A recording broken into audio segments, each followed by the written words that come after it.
Hello, everyone, and welcome to today's webinar, Decoding Carbon Credits with Cloverly and Sustain.Life. First and foremost, thank you all so much for joining us today on your lunch, breakfast, or hopefully not dinner hours. We have a lot to get through today. We're going to go deep on carbon credits, how to evaluate them, how to deploy them in a corporate climate strategy. But with that, let's kick it off just with a brief round of introductions. For those who don't know me already, I'm Alyssa Radee. I'm the Chief Sustainability Officer here at Sustain.Life, where I lead our practice of sustainability experts that are really conceptualizing a lot of the core concepts and functionality that you see across our application.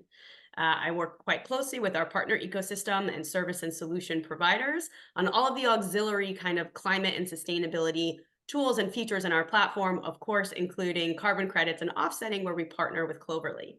So to that end, please do allow me to introduce our guest on today's webinar. We are joined by Christie Gamble. She's a Director of Business Development at Cloverly, which is a very advanced digital infrastructure that's really powering the voluntary carbon market.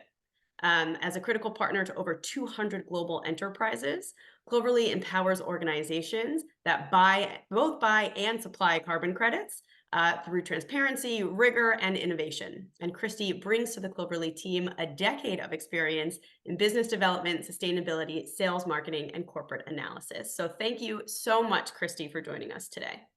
Thanks, Alyssa. That's quite the introduction. I really appreciate it. A little bit about Sustain.Life. Again, if anybody's new to our webinar series or doesn't know, we're a decarbonization SaaS platform focused on supply chain engagement and Scope 3 emissions reductions.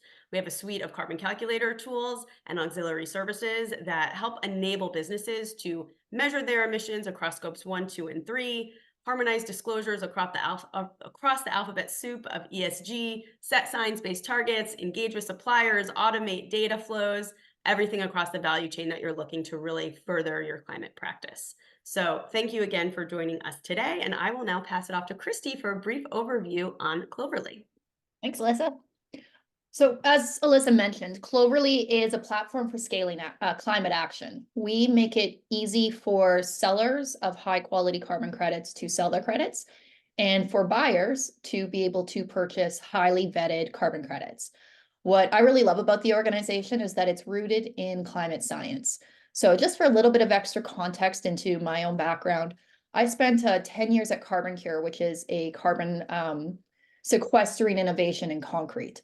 And one of the things that I saw in my time at CarbonCure was that when we got to the point where we could sell carbon credits, it made a really impactful impact on our business.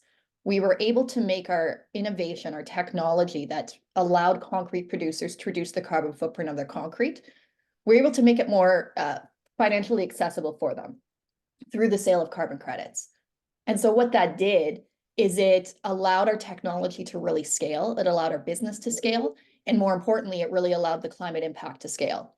So it was through that experience that I became a really big believer in the concept of the voluntary carbon market being a critical tool for scaling climate action. And then I was attracted to join Cloverly. I've been at Cloverly for about 15 months now as Director of Business Development. What attracted me to the organization was its rooting in climate science and the rigor that we use to assess and evaluate carbon credits and the trust that this enables us to forge with our various clients and partners. I love that. I love that origin story, and I love also just your idea of trust, because we are going to get into the controversy and the confusion, frankly, around carbon credits. And it's just what we're hoping to facilitate and foster throughout this entire webinar is a better understanding of what they are, how they get produced, how they get vetted, what some of the natural kind of risks are that underpin a lot of these controversies, and then the right way to go about assessing them with a better and broader sense of understanding and the right tools to employ, because they are critical for corporate climate strategies, and they are a critical, frankly, financial mechanism to promote, whether it's a removal technology, whether it's protecting, carbon sinks and forest land. They are really critical. We need to make it financially viable and feasible and preferable to do the climate positive thing than to not do that thing, right? Than to save the forest and sequester it so it can sequester carbon, than to sell it to loggers so they can sell it to timber, right? And so that's just such a critical underpinning that I really want to anchor this whole conversation on, because there's so much to learn about the voluntary carbon market. And for all those on the line, we are seriously so fortunate to have Christie, because she's such an expert. And so she'll really break down exactly how to walk through what projects are, where they're different, how to assess them, to really build that security and build that trust, frankly, on how to best engage with the carbon markets. Amazing.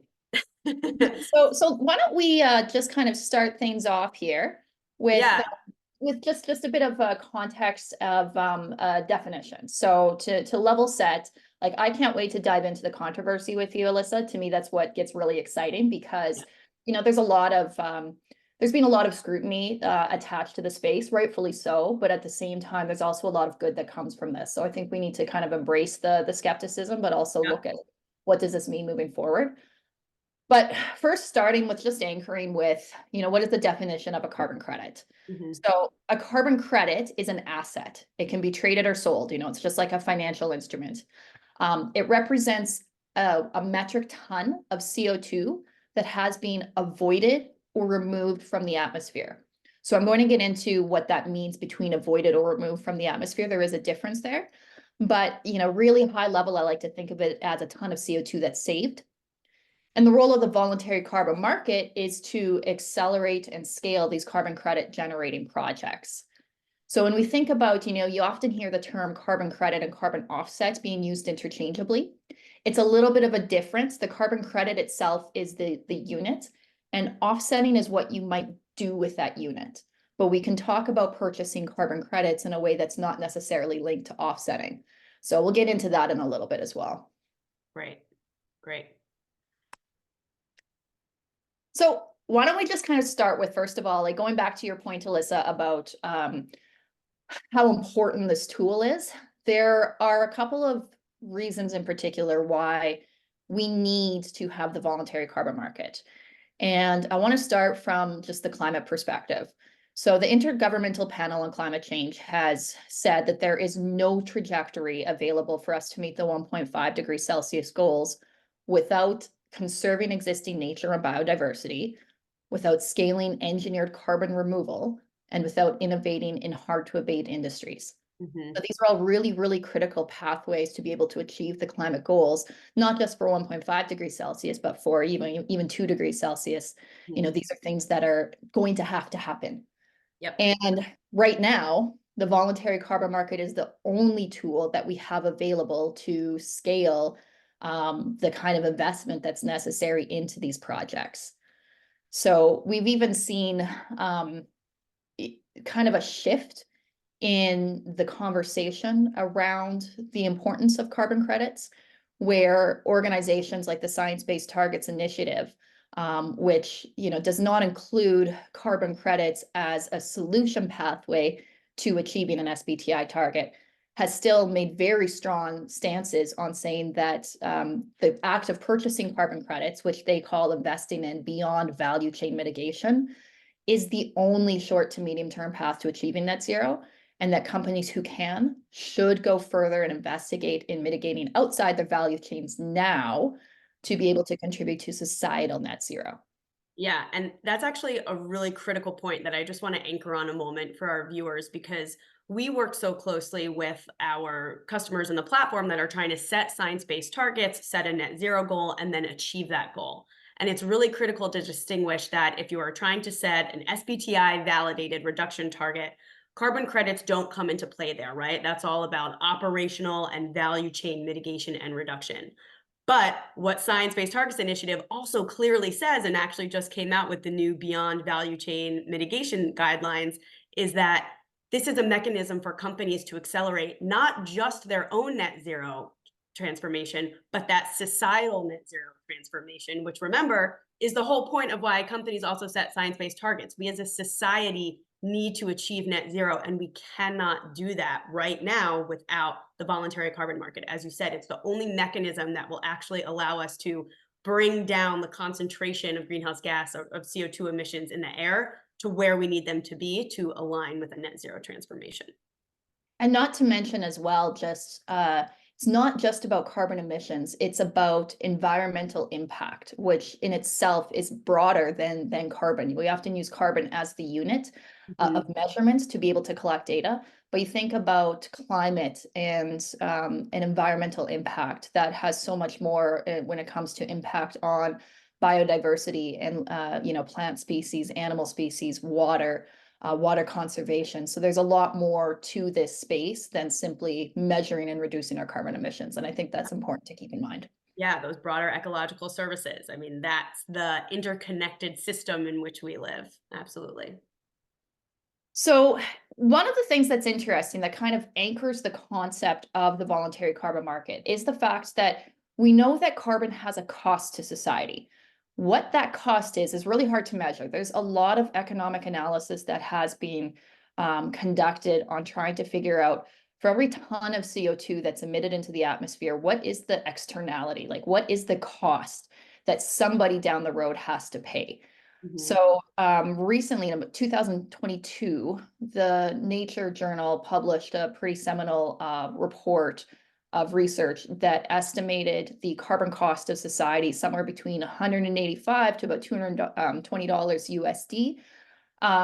And that really seemed to act as the foundation for quite a few analysis. And so what that means is that this report estimates that every ton of CO2 is going to cost about, let's call it $190 in infrastructure costs, in healthcare costs, because of the impact that CO2 will have on climate change and the results that come from those climate events. So with that in mind, we see that there are a number of jurisdictions across the globe, both federal, statewide, municipal type of jurisdictions that have implemented or in the process of implemented a cost to carbon. And the US federal government quite recently in December updated its own cost. The Biden administration recognizes the cost of carbon as $190 USD per ton. Yeah. So it's just kind of interesting that when you think of it this way, of that, as an organization, every ton of CO2 that is being emitted into the atmosphere because of your organization's operations or supply chain is costing society. And so what if we reconsidered carbon offsetting not as the solution, this easy way to kind of get out of developing a real climate plan or being able to, pay for pollution, which is what has sometimes been conceptualized here. What if it's not the solution at all? What if it's more so each organization taking accountability for its carbon cost to society, putting a price on that, and finding a way to contribute to positive climate impact through that accountability? Yeah, yeah, and like you've so clearly touched on the obvious environmental and societal benefits here, and like for identifying and really internalizing that price for carbon. And we're talking about internalizing this externality that is carbon emissions. And so clearly that's beneficial for society, right? Emissions and climate change is expensive, it's dangerous, it's destabilizing, right? But if we focus, which of course you and I agree with, and I'm sure many listening in, that have dedicated their careers to working in the climate space. But if we can focus for a second on the corporate perspective, what value does a business see in offsetting? From your work with your customers, what's the investment strategy behind buying a carbon credit? Well, that conveniently ties into my next slide, almost like we planned this, Alyssa.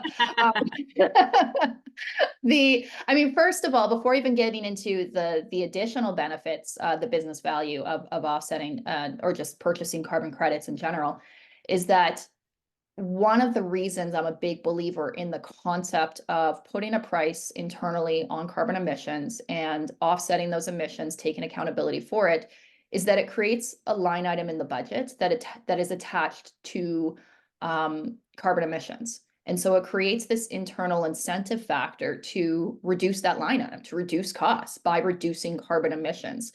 So to me, if used responsibly, purchasing carbon credits is not, a license to pollute. It's actually a mechanism that can be used to accelerate decarbonization activities within an organization.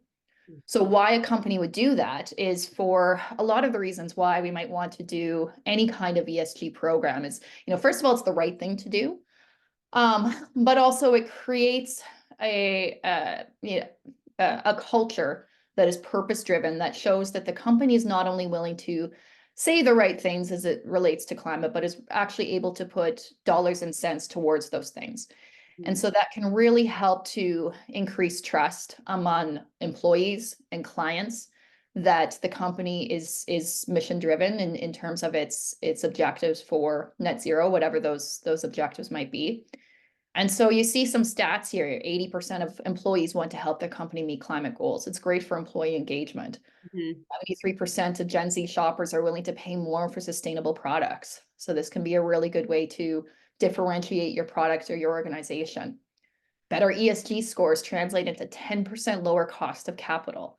I think that's really compelling, where this to me ties a little bit into when you put a cost into your carbon emissions, it creates that line item, it drives efficiency because it's driving, it's engaging the CFO and everyone across the organization to act in ways to reduce those carbon emissions.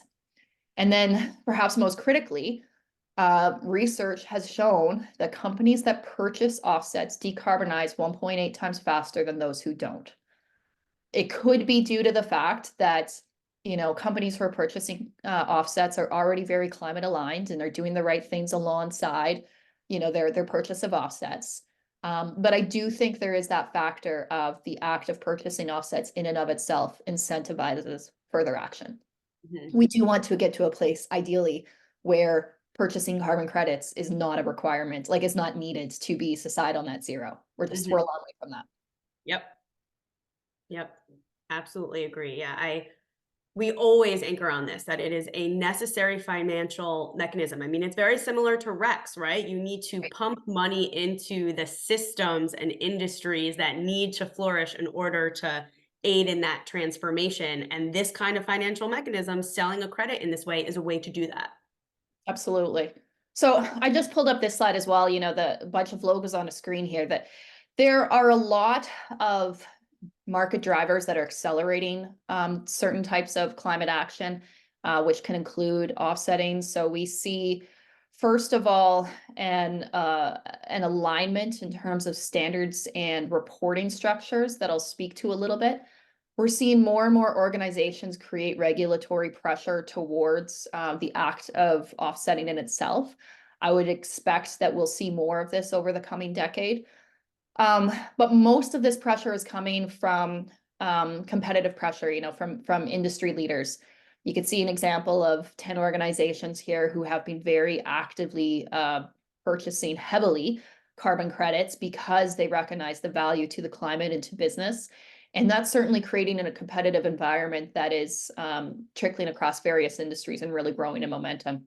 Mhm.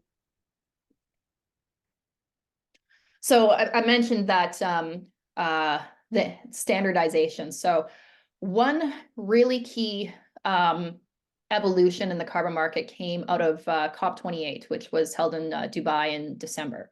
So first of all, the whole voluntary carbon market is constantly evolving. Like there's a lot of change happening in this space. My inbox is continuously just beeping with the latest updates. But to me, this was really critical because what occurred at COP was the Greenhouse Gas Protocol, SPTI, CDP, the ICVCM, which is the Integrity Council for the Voluntary Carbon Market, not to be confused with VCMI, which is the Voluntary Carbon Market Integrity Initiative. That one, I have to say, of all the acronyms, those two make me laugh the most. I know. They are different though. One is a little bit more focused on the supply side, and the other one is a little bit more focused on the buyer side of carbon credits. So they have some nuances to their differences. And then combine that with the We Mean Business Coalition. These various organizations, what they did is they came together and created a framework for here's how we fit together in this path of going from measuring emissions to developing net zero targets and strategies to reporting those emissions, and then to engaging in the voluntary carbon market. And a key thing that came out of that as well is something called the Core Carbon Principles, which is a global benchmark to ensure integrity in the voluntary carbon market.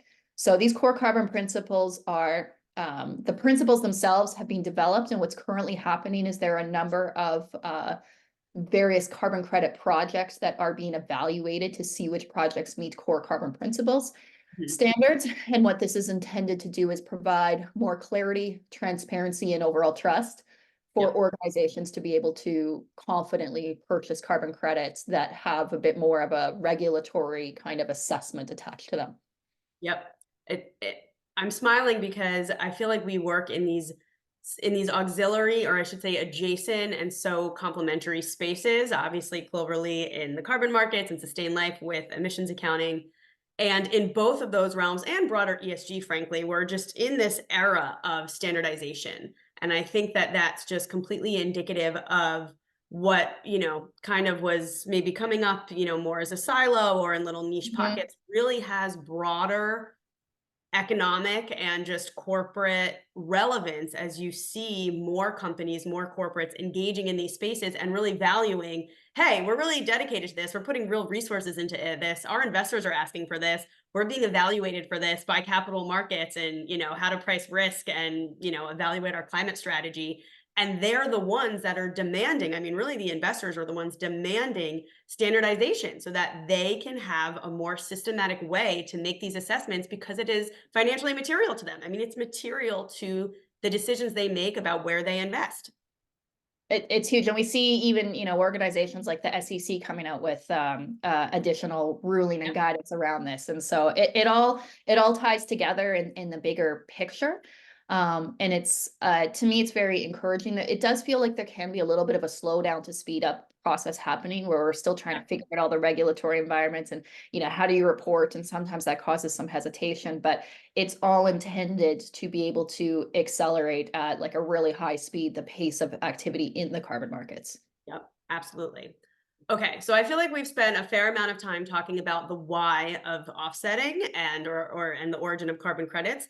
But let's focus a little bit more now on the mechanics of what a carbon credit actually is. So we're a big fan at Sustain.Life of keeping it simple with the PAVER acronym. So looking at the different attributes of a credit across its permanence, its additionality, et cetera. So can you maybe walk us through that classification system and how carbon credits, like in regards to avoidance or removal and the different way that these credits get classified, and how corporates can understand these attributes and where they might be strong, where they might be weak, where they can make decisions. And this is so much of a judgment call. There's no perfect carbon credit because they get evaluated on all of these different attributes. So can we spend a little bit of time there really guiding corporates on how to understand and assess different credit types? Awesome. Yeah, in the next 10 minutes, I'm basically going to take you through carbon credit 101 so that everybody walks away feeling like they're ready to go. We love it. So recall that a carbon credit is an asset that can be traded or sold, and it represents a ton of CO2 that's avoided or removed from the atmosphere. So the life cycle of a carbon credit, how it works is it starts with the carbon credit developer. This developer will have some sort of carbon credit generating project. Maybe it's some sort of project that relates to nature conservation. Maybe it's a really innovative method to be able to avoid CO2 emissions from an industrial process, or maybe it's an innovation to remove CO2 using some engineered solution. There's a wide range of projects, which I'll get to. But ultimately what they do is they will design this project and go through the process of registering this project on a registry. There are quite a few registries. There are about 7 major registries today and a handful of others that have their process of essentially developing and creating these carbon credits to list on registries. The role of the registry over time is to also issue credits and keep track of these credits so that credits can be retired, which I'll get to in a minute.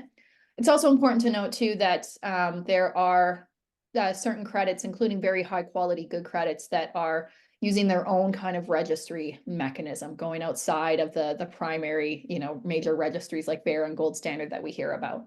Mm-hmm. Each project has to have a methodology attached to them. So a methodology is like the template saying, here is how we calculate the carbon savings that are attached to this project. So the methodology is really important. If we look at an organization like Verra, there are quite a few methodologies that they've already written. So a carbon credit developer could look at their methodologies and say, okay, well, methodology VM008 is applicable to me, so I'm going to follow that methodology. Or they might develop a new one. Either way, the methodology is really important for laying out the template of this is how we are going to be verifying that the claims we're making here are accurate. What's really key then, as the project goes on, is the monitoring, reporting, and verification mechanisms that are used to really validate that for every carbon credit issued, that the methodology has been followed and that you can track and report and quantify the CO2 savings attached to this credit. And this is where we do see a lot of credits falling short across the industry. Mm-hmm. So it gets to the point where the credits are issued. So the project developer has done the thing to save carbon and done the reporting standards, and now they're going to issue the credits to sell. And this is where a buyer can come in and purchase that carbon credit.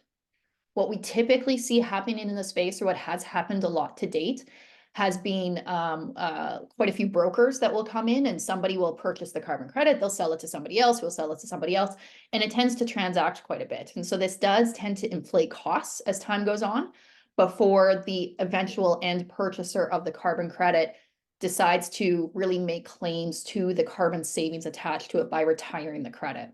So that's one thing that Cloverly is attempting to do in this process is link the supplier and the buyer directly to be able to eliminate the usage of the amount, or at least reduce the amount of brokerage that occurs in this industry. Yeah. Key thing is that the final state of retirement. So when the buyer purchases a carbon credit, they retire it to the registry, which means the credit can never be sold again. So it prevents double counting and ensures that when a carbon, when a ton of CO2 is avoided or removed, that only one company or individual is kind of taking claims or credit for that CO2 savings. Yeah, I just have to interject a little bit from the peanut gallery, perhaps. But when you're talking about the over brokerage in this, it's honestly reminding me of like the secondary ticket sales market.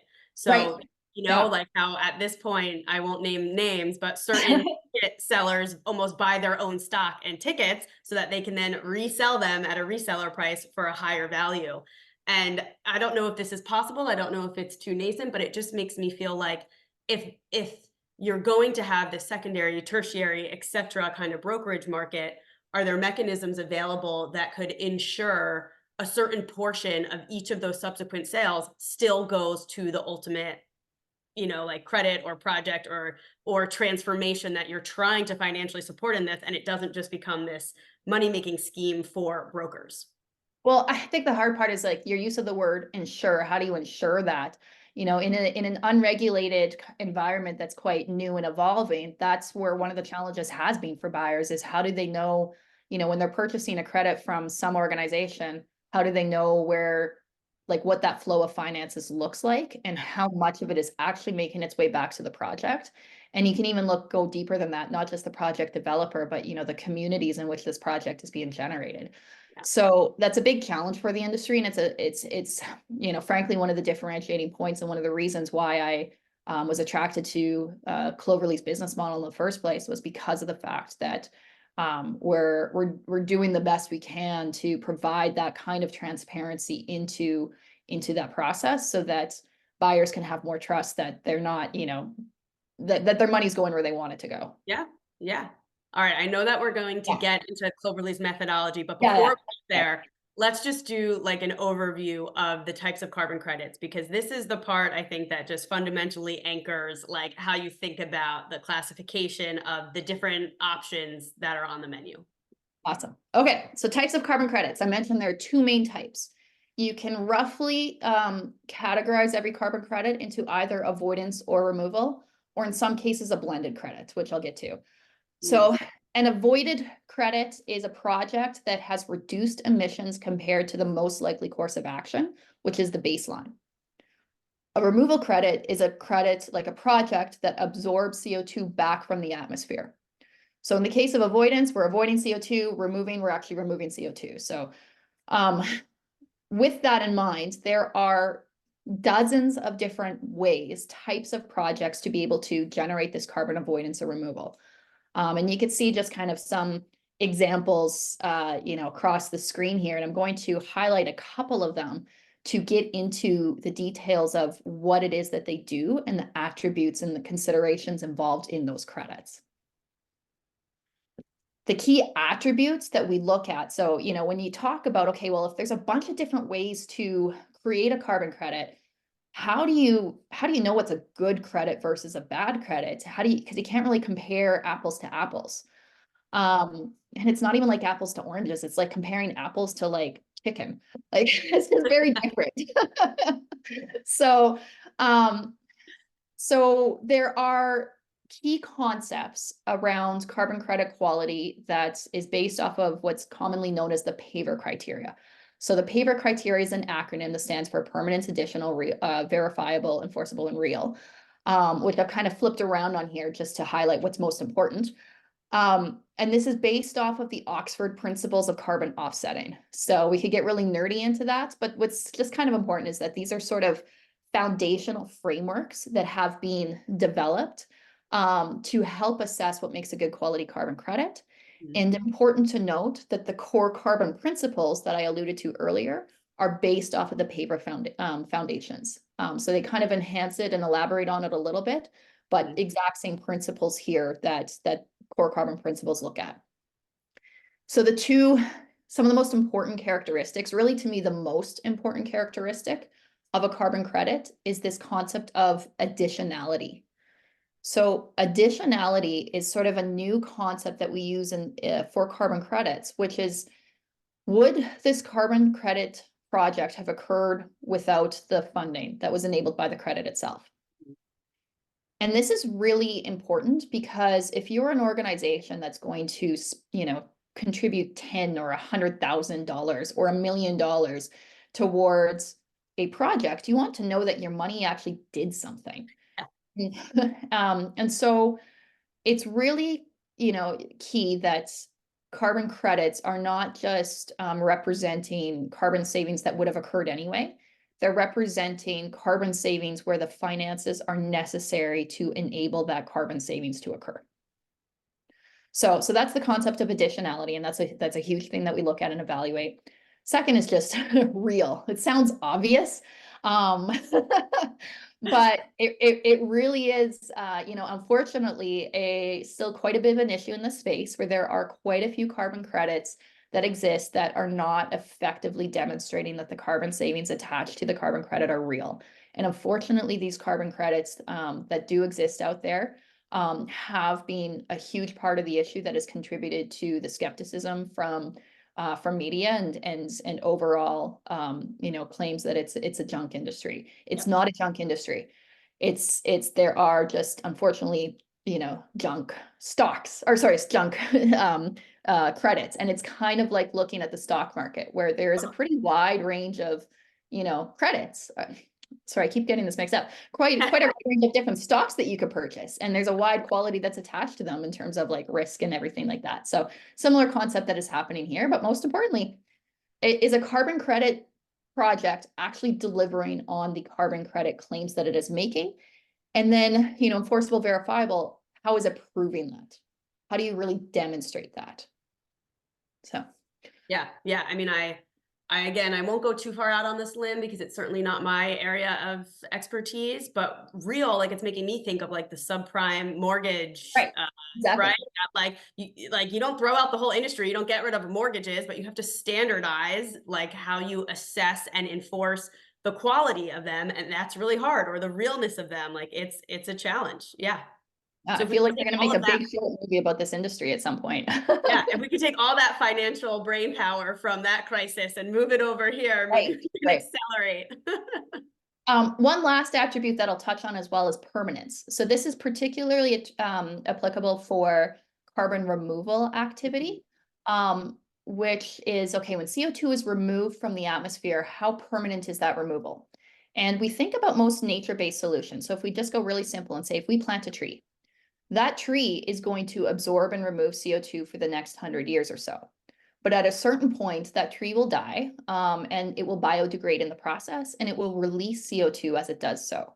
So it's, planting trees are a great solution for many, many reasons, but they're not a permanent solution. There are other solutions that are related to biochar or CO2 mineralization or sequestration, where CO2 is being absorbed and then have like stored in a more permanent type of process that Right. can be considered medium term, which is between 100 and 999 years, or long term, which is greater than 1,000 years, so effectively permanent. Wow, love that.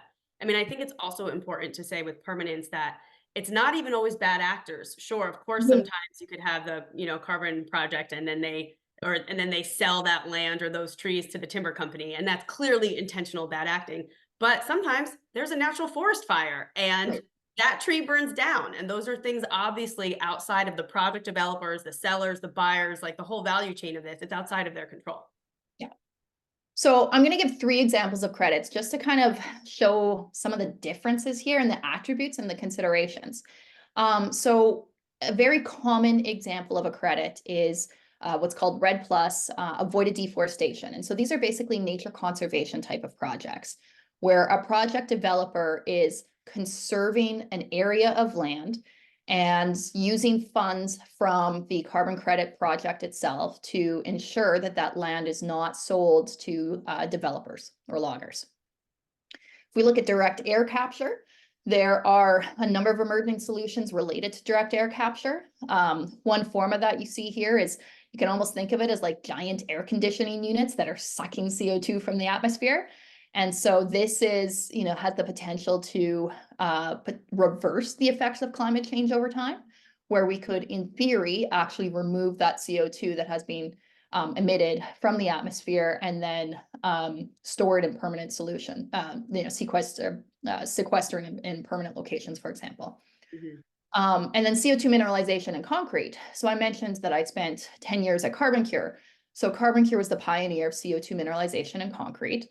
And what CarbonCure did was take CO2 that was captured from an industrial source, inject it into concrete, and the CO2 would then react with cement that's found in concrete and convert into a calcium carbonate mineral. So it was basically converting the CO2 from a gas into a mineral and permanently trapping it within the concrete. And this had additional benefits, which was to increase the strength of the concrete, which allowed the concrete producer to use less cement. So cement is a really carbon intensive ingredient. And so by using less cement, the concrete producer was able to avoid the CO2 emissions associated with that cement. So CarbonCure is an example of a blended credit where there is both carbon removal and avoidance that is happening within this credit. So just going back to some of the attributes, some of the things to think about, especially if we just look at comparing avoided deforestation to direct air capture. Mhm. With avoided deforestation, the first question that you always have to ask is, how are you measuring the carbon savings attached to this project? So if you say, okay, I'm conserving 100 acres of land, what would have happened to that land if the carbon credit project had not existed? What was the baseline that was used in the methodology? And this is where a lot of nature-based credits have fallen short and have been shown to overissue credits because the baselining assumptions have been shown to be unreasonable. We'll see carbon credits where the developer claims that 100% of the forest would have been deforested had the credit not occurred. And data will later show that that was absolutely a false assumption. Maybe 20 or 30% was actually at risk. So that's a huge part to consider is what was the methodology used to calculate the carbon emissions that are attached to this project? And those calculations are always going to be based off of assumptions. Now, there are really good quality nature conservation credits that are using really sophisticated data modeling using tools like satellite imagery, acoustics monitoring, soil sampling, like all sorts of like really sophisticated tools to give confidence in the modeling and in the assumptions. But it's still always going to be based off of assumptions. And so that is a limitation to any kind of nature conservation credit, is that the accounting can never be perfect because you can't prove a negative. You can't prove what would have happened if the project had not occurred. Something that's also really important to note is making sure that there's no what's called leakage in the project. And so I love this picture as an example where let's just, say hypothetically that the forest on the right of the image was conserved, but maybe all it did was just Yep. it enabled the developer to go across the street and log that down. So is there really a net benefit to the environment? Yep. So these are important attributes to really look at and monitor of what's happening here. Yep. The flip side is if you look at direct air capture, you can really effectively and accurately measure the CO2 that has been removed and sequestered. So you've got a lot of confidence in the assumptions, which means they can very confidently be used in a carbon offsetting claim. If you want to say that, my organization emitted 100 tons of CO2 last year, but we purchased 100 tons worth of direct air capture carbon credits to offset that, it's really an effective way of being able to say you've negated your emissions. Hard part about that is that direct air capture credits are typically quite expensive. We're talking about anywhere between $500 to $1,000 USD versus the Red Plus credits can be anywhere from like $5 to $40 USD. So quite a bit of a difference. Yeah. And the other thing that's really important to note about all of this is that we can't forget about just common sense, conserving nature. While there are limitations to nature conservation type of credits, at the end of the day, conserving the nature that we have, the biodiversity that's represented from that nature, is probably the most important thing that we could do as a society. If we look for perfection when it comes to the carbon accounting, we'll end up with this, dystopian society where we have direct air capture units everywhere and no nature left. So we have to, at a certain point, step away from all of this and just recognize like what matters to the climate and how do we contribute to that in a positive way. Yeah. And, I think this is an argument or a point of view that we get less and less, to be fair. Yeah. But, I think maybe the old perspective of the corporates or the individual mindsets that were like, technology, R&D, it's going to scale so quickly. You can keep emitting. We're going to be able to suck it all out of the air. We're going to be able to undo all of those bad actions. And it's like, okay, but first of all, we can't. Like, we need the breadth and Yeah. robustness of all of these solutions. And also think about what world that leaves you with, you know? And just how many species are going to go extinct? Like how many polar bears are going to lose their habitats, and as the effects of climate change come into play before we get to that point where we've effectively done that. So I don't want to take away from direct air capture. I mean, the answer to all of this is that it's a yes and. Like we need all of the above because we are not on track to reach 1.5 C, and we need every tool we can get. Yes, and it goes again, like the basic ecological services that the planet provides, we still rely on those. So just thinking also about like bees and pollination and food systems, like that's why we need to invest in these ecological service type projects, because it's not just carbon, as you said, it's not just climate. There's all of these downstream impacts that are, all connected through all of the interwoven systems and connectedness that is how our natural planet, and frankly, all of the systems and societies and mechanisms that we've built on top of them really depend upon. So I made an allusion to just the pricing here, and you could see an example where there's quite a bit of price discrepancy across the various types of credits that exist. Yeah. One thing that's interesting is that what drives the prices, a lot of it is what the cost is to actually generate that carbon credit. So that's particularly the case with direct air capture. But in not all circumstances is pricing necessarily indicative of quality. So there are still very good projects that companies can invest in at the lower price points that you see here that will still contribute to very positive climate impact. And particularly when it comes to nature-based and conservation-based types of credits, we do have to acknowledge the limitations that are involved and be careful about making the right kinds of claims that are appropriate for what is happening. But regardless, it is a very positive contribution to the climate to be able to support those credits. Mm-hmm. Mm-hmm. So there's a lot of carbon credit and offset providers and marketplaces and players out there. And this is frankly something that we come up against all the time in our own industry. Both of our spaces, there's so much noise, there's so much competition. And frankly, that breeds a lot of controversy and challenges because not all of those players have equal rigor or quality. And so when we think about the challenges in verifying the impact of the carbon credits across that paper landscape and the attributes that you just went through, frankly, like what sets Cloverly apart? Because I have to admit that when we first met and your team walked me through your robust methodology, I was so impressed to just see the rigor and robustness of what went into qualifying a project to get onto the Cloverly portfolio platform and an option for your customers to buy. And I do want to remind folks on the line also that when they are, through Sustain.Life, when you're purchasing offsets, what you're doing is you're actually directly connecting into Cloverly's vetted project portfolio automatically. And so if you could just spend a little bit of time walking us through what that methodology is, because while I think we have all learned a lot just with over the past 45 minutes, we're not experts here, right? Like corporates can't be expected to be able to assess each project individually, independently. And that's why they rely on obviously the marketplaces and the portfolio. So can we just spend a little bit of time there? For sure. I'm going to go through it relatively quickly because I want to make sure I've got lots of time for questions. But Mhm. ultimately, for me, the reason why I was attracted to join Cloverly in the first place, amid all the different kinds of options that are available across the industry, really at its core has to do with its business model as an independent facilitator to help accelerate the scale of the carbon market.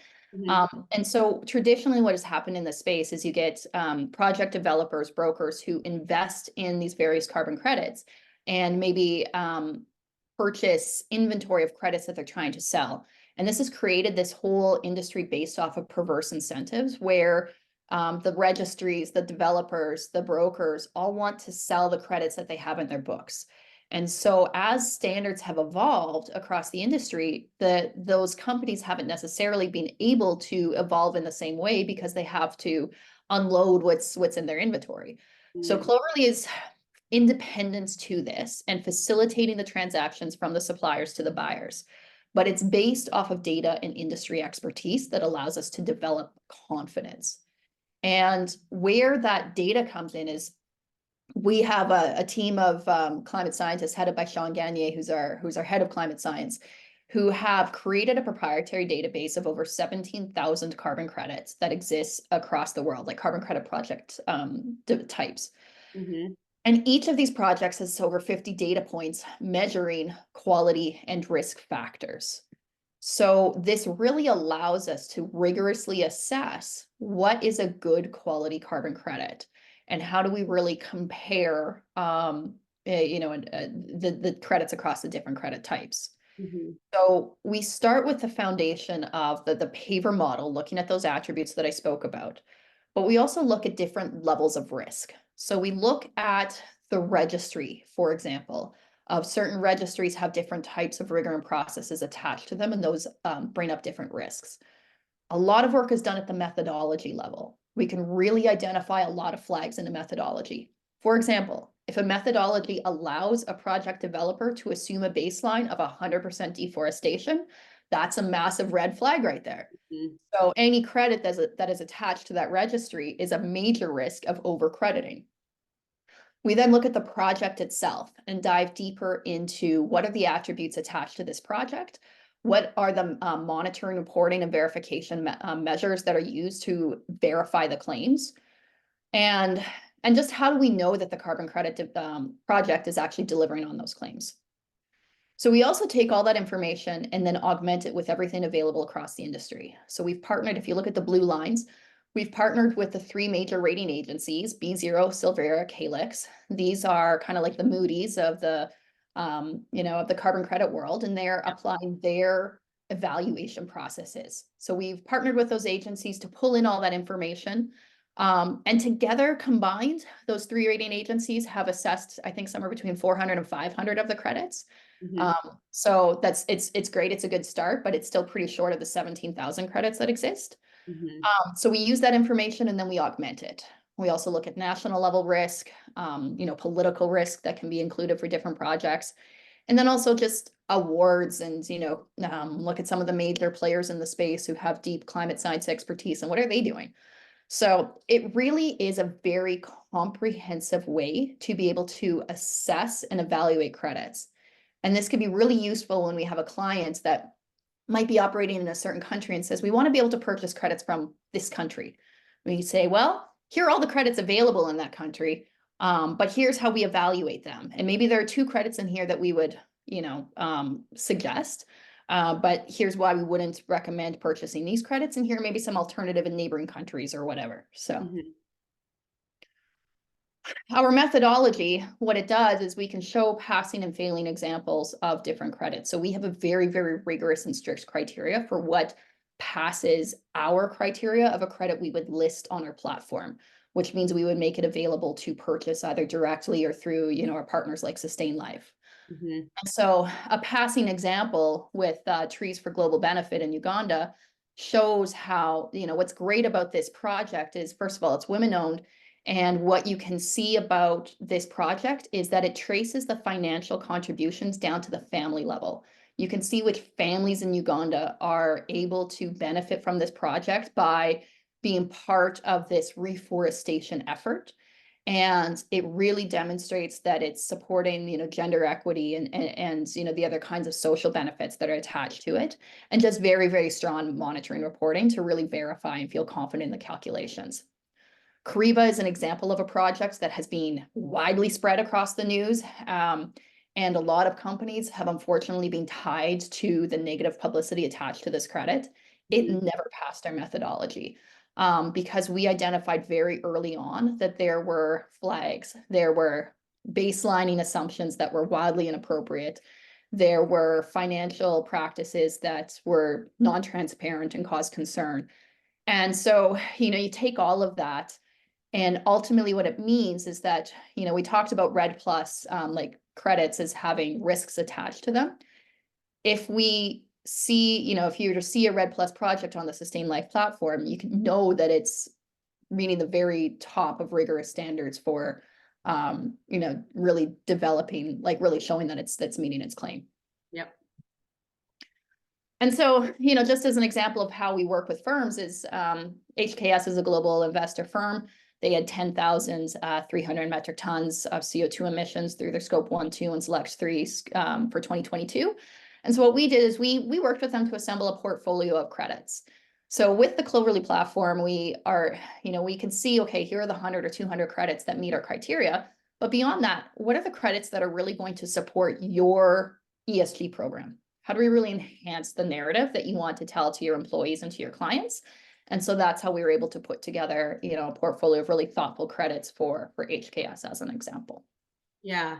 And I'll add just a little bit of context from Sustain.Life's own offsetting journey this year. So we also annually measure our emissions. We actually don't have any scope 1 and 2 as a remote company, but do our scope 3 inventory and then offset as well through Cloverly. And when we were choosing our projects, we, again, even though we're small, we're certainly not HKS size, but there's still the ability to put together this thoughtful portfolio of what is it that you want to support. And so we ultimately wound up supporting a Congo-based conservation project, one of the REDD+ projects, as well as a biochar project, which to us was really exciting and really meaningful because biochar is one of those much more expensive credits. And so we've actually determined as a company, we're going to set a goal where we increase our percentage of credits that are in biochar or one of those more highly permanent solutions moving forward. And so just being able to kind of review all those projects in the platform, put together the portfolio, the ease of kind of, chopping up different percentages you want to go to different projects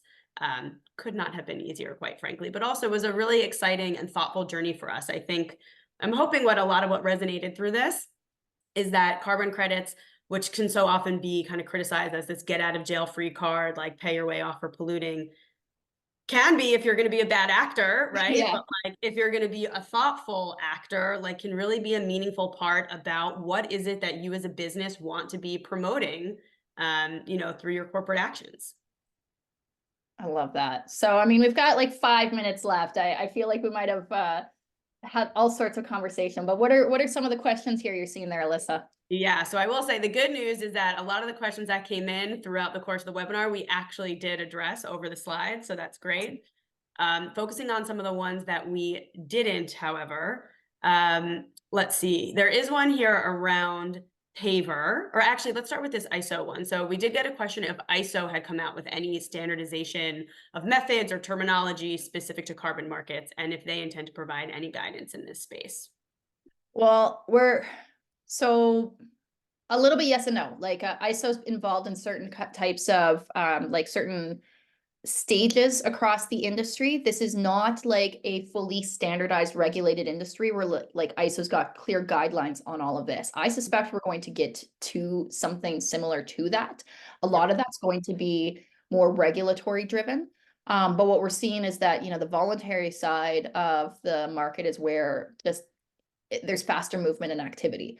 And so in the absence of having an ISO kind of standardized approach, this is where we see like the VCMI, the Voluntary Carbon Markets and Integrity Initiative, create its claims code of conduct of practice and its core carbon principles as a way to provide that same kind of standardization and approach in the absence of an ISO mechanism. Because one thing that's important too is the regulatory side of things does take a lot of time. And we don't have that. Like we are going to hit 1.5 degrees Celsius in the next couple of years here. So we need to act really quickly to be able to mitigate that as fast as possible. Yeah, another important kind of like high level thought to anchor on there is that there is this sense of urgency. And so while some of these systems are not perfect, it's all about balance, while the standard setters and the regulatory bodies, which are obviously bigger and heavier ships to kind of turn course, while they work on truly standardizing and regulating like these large formal processes, you need those voluntary actions, which we get, right? They're not quite as standardized. They're not quite as consistent and uniform, but they are so much more nimble and so much more able to act on an accelerated timeline. And that's what you need to get the ship ultimately, where we need to go. Right. And I think what's important to note about that is that in this context of when you do move quickly and you're acting outside of this, really rigorous, kind of standardized approach, I do think it's really important to be transparent about what the limitations are to the approach and what the objective is in the long term. We saw recently, like the Europe have basically talk about green claims and basically preventing companies from making claims around greenwashing type of claims around using terms like carbon neutral and net zero where those are unsubstantiated. And to me, it really stems from if doing this isn't a really important thing to do, but it's just important as well to acknowledge here's what we did omit, here's what we did to take accountability for that, here's the limitations, and here's where we're going. Yep. Here's how we're going to continue to improve our processes, how we're going to always focus on reducing emissions first and not use these carbon credits as a crutch. But we will continue to, support these climate projects until we're at that point where we've reached that, that end goal of true net zero. Yeah. Yeah. Okay. So this is a question that came in kind of around that verification component of the attributes. So as an example, does the REDD+ avoided deforestation include forestry activities, or is it strictly for conservation projects? I see large forest management companies in British Columbia, not mentioning any names, love that, that are registering areas of their harvestable land base as a carbon project. And the issue that I, dear viewer, sees is that these areas are already preserved for some other reason, riparian zone, steep or unstable, just not productive land, a wildfire zone, etc. And that feels akin to greenwashing. How are those types of projects assessed? Okay. There's a lot in there. And I mean, Yeah. I think that really like dives into the challenge across the industry and being mindful of time. We're not going to solve it in the next 60 seconds. What I will say is that the REDD+ is a very wide umbrella term that kind of refers to a number of different types of improved forest management, reforestation, afforestation, avoided deforestation. And that, ultimately I would be interested in looking at individual case studies of what is the registry and the methodology that is being used here, and how is the carbon credit project developer verifying that? Because unfortunately, that is one of the issues that exists in the space is crediting, developing these carbon credits for nature conservation projects where the nature itself really was not at risk of being deforested. Yeah. And so it really is the key critical element to evaluate when you're looking at those types of projects. So I couldn't say, one way or another, what's going on in this case of this project, but it's exactly the question that we would have looking at it. Exactly. Exactly. Okay, great. I know that we're just on the top of the hour, respectful of everybody's time. I know there were a bunch of questions we didn't get to, but everyone, thank you for being not anonymous. We'll absolutely follow up with you via email. We'll make sure Christie gets her eyes on them. I want to thank everyone for joining us today, for giving us your time. I really want to thank Christie for your time, for your expertise. I always learn so much every time that we get on the horn together. So thank you again for sharing all of that insight with us all, and wishing everyone a great rest of your day. Well, thanks everyone. And thanks Alyssa for nerding out with me as always. Boy, you can count on me. Awesome. All right, take care all.